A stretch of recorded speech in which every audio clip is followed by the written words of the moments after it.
I'm the working class guru, here to help the working class people try to actualize themselves, their own lives, their own livelihood, try to realize their own inner spirituality, their own labor power, to help themselves to acclimate and enjoy life in the capitalist system. To be at ease, not to repress their hatred, not to learn to live with cognitive dissonance, and to be a relaxed and easily palpable good employee, hardworking, and to be able to just develop your own traditions, find your own creativity from within in order to actualize in a system which for otherwise exploits you, alienates you from your labor, treats you like a second-class citizen in order to extract profit from day after day. It's not pleasant. I know it's not pleasant to be just a mere peon in some sort of a system, not to be remembered always as the peasant race of a given eon. But I assure you there is a way to live at ease with this given, away from the cognitive dissonance, and to have a class consciousness where we can live in harmony with the capitalists. We need the capitalists just as much as the capitalists need us. Today I want to talk to you. If you like this, please subscribe. Link is down below. Why do millennials hate? Why do millennials love socialism? What is it about socialism which millennials find so darn interesting? Something that it should be explored, something that they would rather cast off what they know, the given free market system which has harbored them and has raised them as a mother its child. They would rather stab it and see it all burn in a hideously red revolutionary glory than to preserve what they have and try to reform what they have. What is it about socialism which seems so appealing to the common millennial? Well, let me just beg you first, subscribe and like this channel, because it will help it will help you, it will help me to continue creating this help for people who want to learn how to live at ease in the capitalist system, mainly the working class people, the employees, who are lavished with just horrid propaganda which shows a lifestyle system of success and individualism and freedom which is completely alien to the working class person. Only on Saturdays and Sundays do they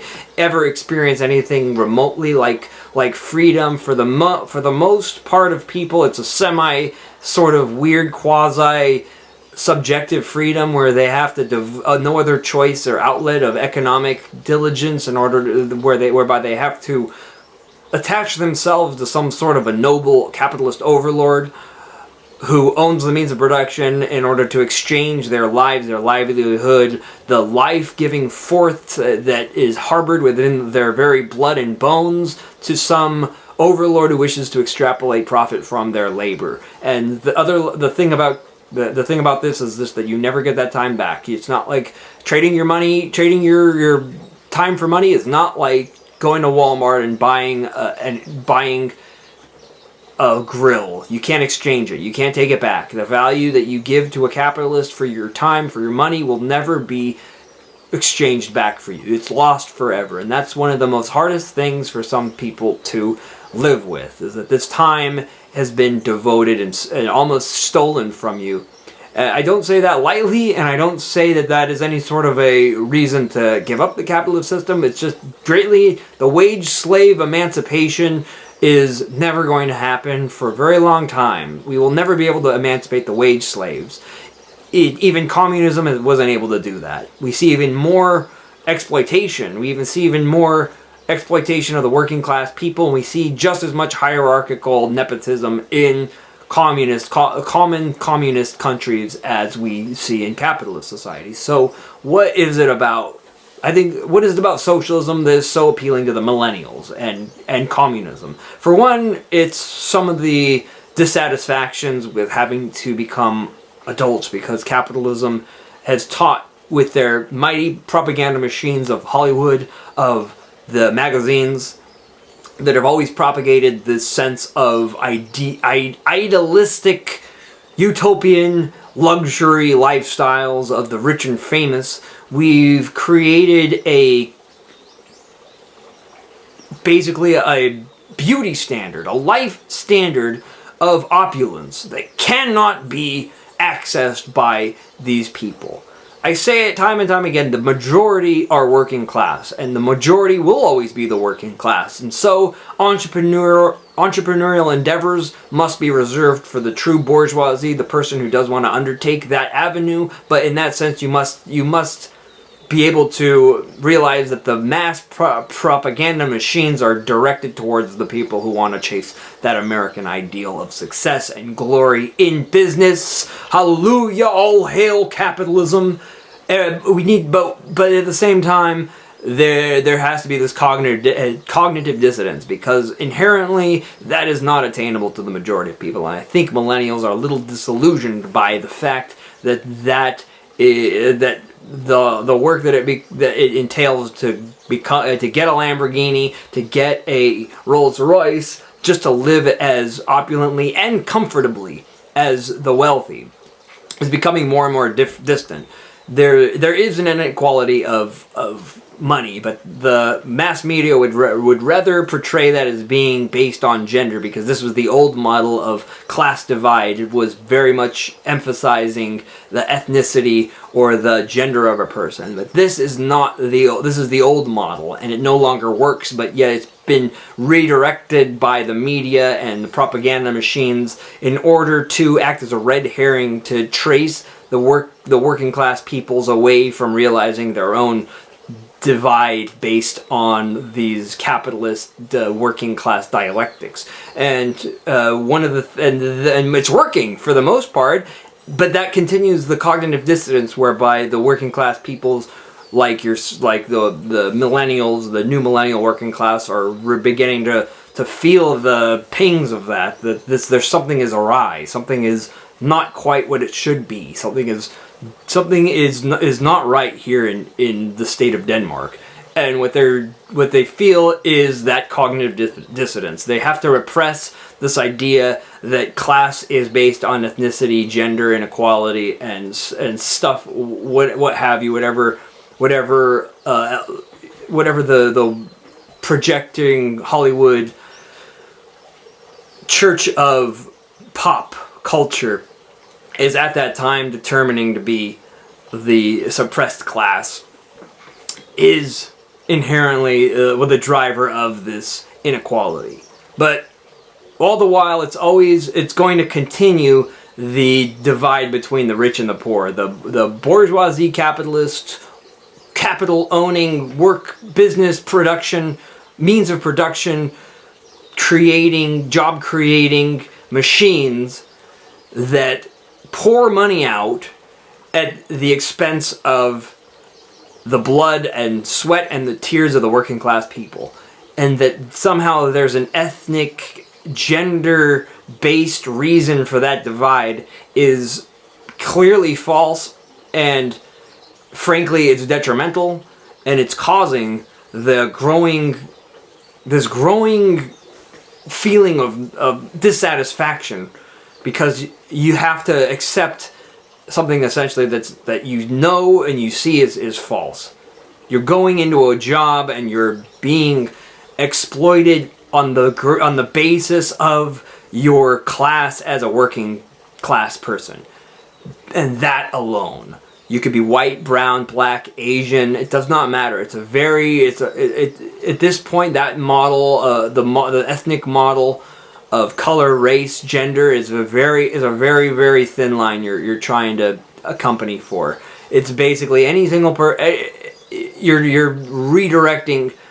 The attempts to direct the meanings of that exploitation and alienation is all an attempt for a bourgeoisie class to maintain its superiority of the propaganda, to maintain their narrativization of what these class distinctions are, opposed to actually letting them flourish, and opposed to actually letting the working class people to reintegrate themselves into their own cultures, traditions, values, morals, because it could mean the loss of productivity, and it could mean the loss of a lot of, once they self-actualize, it could mean the loss of a lot of that margin, of their margins and their lion's share of income. They would rather it's a very different thing too. It's the same forces that is causing the upper class capitalists to hoard money at the expense of, while the working class people are essentially suffering, is the same burning desire for destruction and chaos that drives the millennial socialist sympathizer towards voting for Bernie Sanders. And there needs to be a compromise. There needs to be a realization that they both need each other. Another reason why the working class millennial who is sympathizing with socialism has a lot also to do with just the time frame in which the millennials were born. They saw the recession, the Great Recession of 2008, coming out of college. Most of them were, and it was very difficult to acclimate to a decaying economy after you'd been regimented and routined, propagated into this indoctrination system, education indoctrination, whereby everything was supposed to be ameliorated at the moment of graduation. With your diploma was supposed to fix everything and you would be able to get a good job. But that was a lie. The rug was inherently pulled out from under the millennials, and they were exposed after this strange, what, for what lack of a better word, is a maintaining capitalistic infrastructure of indoctrination, a systematic world that is basically a bubble that does not expose the person to reality. It maintains and enforces the false realities of class and working and labor and economy in order to, I don't know what it is, siphon more money out of that person. And all that they got, all that millennials got from their education was debt, indentured servitude to the capitalist overlords who were the banks that gave them. I feel bad for them for being misled. It was definitely deceptive practices. It was definitely being deceived, and for all intents and purposes, if that is the base model of what our livelihood, of the things in the culture that we value, then it would disillusion most people as well. And you have to understand that they put their trust for years, they put their money into this and expected to get something that would be more than above the value of what they put into it.